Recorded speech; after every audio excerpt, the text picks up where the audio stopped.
The Future Results of British Rule in India by Karl Marx, first published on the 9th of August 1853 in the New York Semi-Weekly Tribune, number 856. London, Friday, the 22nd of July, 1853. I propose in this letter to conclude my observations in India. How came it that English supremacy was established in India? The paramount power of the Great Mogul was broken by the Mogul viceroys. The power of the viceroys was broken by the Marathas. The power of the Marathas was broken by the Afghans. And, while all was struggling against all, the Briton rushed in and was enabled to subdue them all. A country not only divided between Mohammedan and Hindu, but between tribe and tribe, between caste and caste. A society whose framework was based on a sort of equilibrium, resulting from a general repulsion and constitutional exclusiveness between all its members. Such a country and such a society, were they not predestined prey of conquest? If we knew nothing of the past history of Hindustan, would there not be the one great and incontestable fact that even at this moment India is held in English thraldom by an Indian army maintained at the cost of India? India, then, could not escape the fate of being conquered, and the whole of her past history, if it be anything, is the history of the successive conquests she has undergone. Indian society has no history at all, at least no known history. What we call its history is but the history of the successive intruders who founded their empires on the passive basis of that unresisting and unchanging society. The question, therefore, is not whether the English had a right to conquer India, but whether we are to prefer India conquered by the Turk, by the Persian, by the Russian, to India conquered by the Briton. England has to fulfill a double mission in India, one destructive, the other regenerating the annihilation of old Asiatic society, and the laying the material foundations of Western society in Asia. Arabs, Turks, Tartars, Moguls, who had successively overrun India, soon became Hindanized. The barbarian conquerors being, by an eternal law of history, conquered themselves by the superior civilization of their subjects. The British were the first conquerors superior and therefore inaccessible to Hindu civilization. They destroyed it by breaking up the native communities, by uprooting the native industry, and by levelling all that was great and elevated in the native society. The historic pages of their rule in India report hardly anything beyond that destruction. The work of regeneration hardly transpires through a heap of ruins. Nevertheless, it has begun.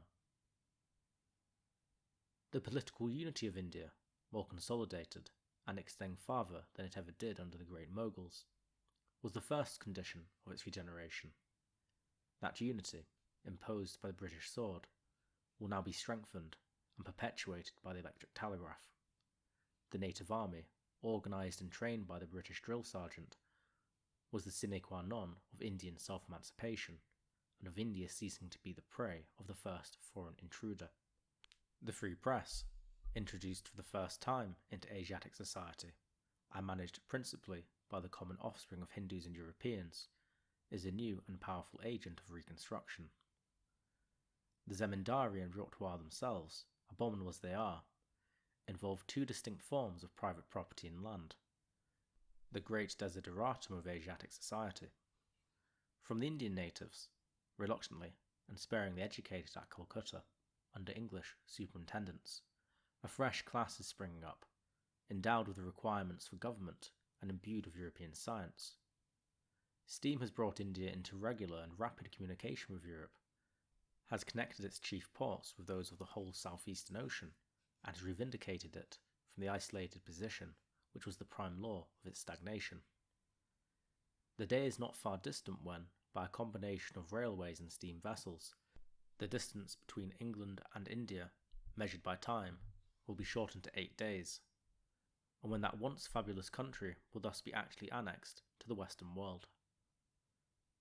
The ruling classes of Great Britain have had, till now, but an accidental, transitory, and exceptional interest in the progress of India.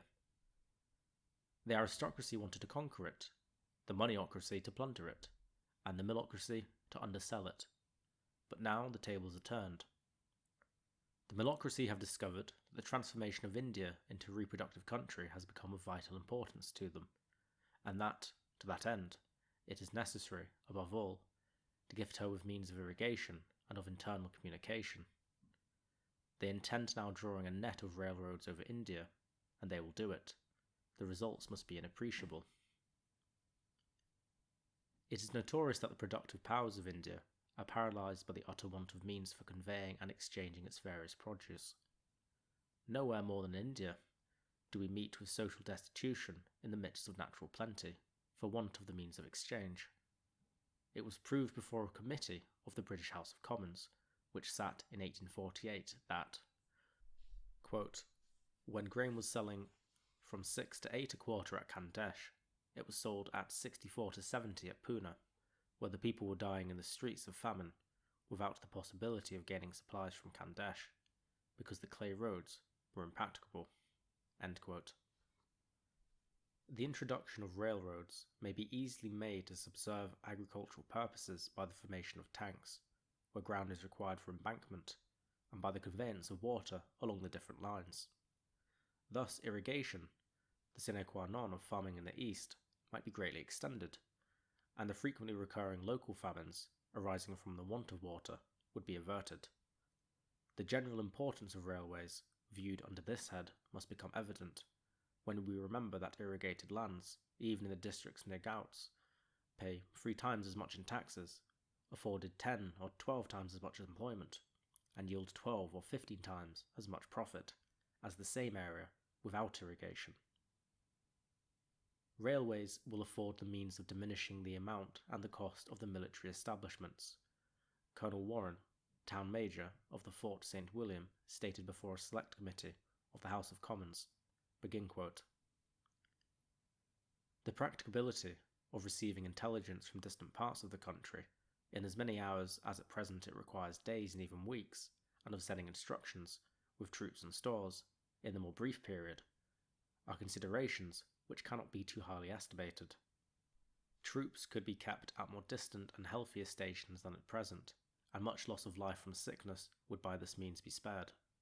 Stores could not to the same extent be required at the various depots, and the loss by decay and the destruction incidental to the climate would also be avoided. The number of troops might be diminished in direct proportion to their effectiveness. End quote.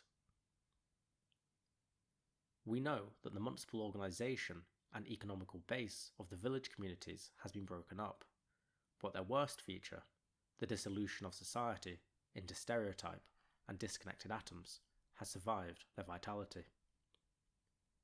The village isolation produced the absence of roads in India, and the absence of roads perpetuated the village isolation. On this plan, a community existed with a given scale of low conveniences, almost without intercourse with other villages, without the desires and efforts indispensable to social advance. The British, having broken up this self-sufficient inertia of the villages, railways will provide the new want of communication and intercourse. Besides, quote, one of the effects of the railway system will be to bring into every village affected by it such knowledge of the contrivances and appliances of other countries, and such means of obtaining them, as will first put the hereditary and stipendiary village artisanship of India to full proof of its capabilities, and then supply its defects. End quote. Chapman, The Cotton and Commerce of India. I know that the English Milocracy intend to endow India with railways with the exclusive view of extracting at diminished expenses the cotton and other raw materials for their manufacturers. But when you have once introduced machinery into the locomotion of a country which possesses iron and coals, you are unable to withhold it from its fabrication. You cannot maintain a net of railways over an immense country without introducing all those industrial processes necessary to meet the immediate and current wants of railway locomotion, and out of which there must grow the application of machinery to those branches of industry not immediately connected with railways. The railway system will therefore become, in India, truly the forerunner of modern industry. This is the more certain as the Hindus are allowed by British authorities themselves to possess particular aptitude for accommodating themselves to entirely new labour, and acquiring the requisite knowledge of machinery. Ample proof of this fact is afforded by the capacities and expertness of the native engineers in our Calcutta Mint, where they have been for years employed in working at the steam machinery, by the natives attached to the several steam engines in the Burdwan coal districts, and by other instances. Mr. Campbell himself, greatly influenced as he is by the prejudices of the East India Company, is obliged to avow, that the great mass of the Indian people possesses a great industrial energy, is well fitted to accumulate capital, and remarkable for a mathematical clearness of head and talent for figures and exact sciences. Their intellect, he says, are excellent. Modern industry, resulting from the railway system, will dissolve the hereditary divisions of labour, upon which rest the Indian castes, those decisive impediments to Indian progress and Indian power.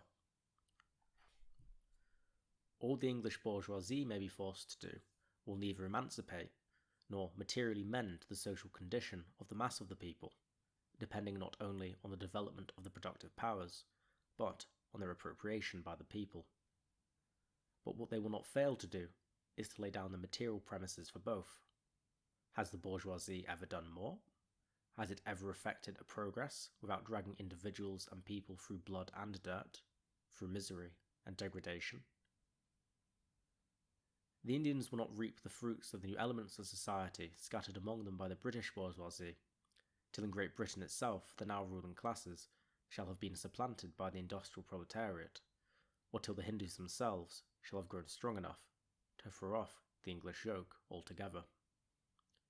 At all events, we may safely expect to see, at a more or less remote period, the regeneration of that great and interesting country, whose gentle natives are, to use the expression of Prince Soltykov, even the most inferior classes, more subtle and adroit than the Italians, whose submission even is counterbalanced by a certain calm nobility who, notwithstanding the natural languor, have astonished the British officers by their bravery, whose country has been the source of our languages, our religions, and who represent the type of ancient German in the Jat, and the type of ancient Greek in the Brahmin. I cannot part with the subject of India without some concluding remarks. The profound hypocrisy and inherent barbarism of bourgeois civilization lies unveiled before our eyes, turning from its home, where it assumes respectable forms, to the colonies, where it goes naked. They are the defenders of property, but did any revolutionary party ever originate agrarian revolutions like those in Bengal, in Madras, and in Bombay? Did they not, in India, to borrow an expression of that great robber Lord Clive himself, resort to atrocious extortion when simple corruption could not keep pace with their rapacity? While they prated in Europe about the inviolable sanctity of the national debt, did they not confiscate in India the dividends of the Rajas, 171, who had invested their private savings in the company's own funds? While they combated the French Revolution under the pretext of defending our holy religion, did they not forbid, at the same time, Christianity to be propagated in India? And did they not, in order to make money out of the pilgrims streaming to the temples of Orissa and Bengal, take up the trade in the murder and prostitution perpetrated in the temple of Juggernaut?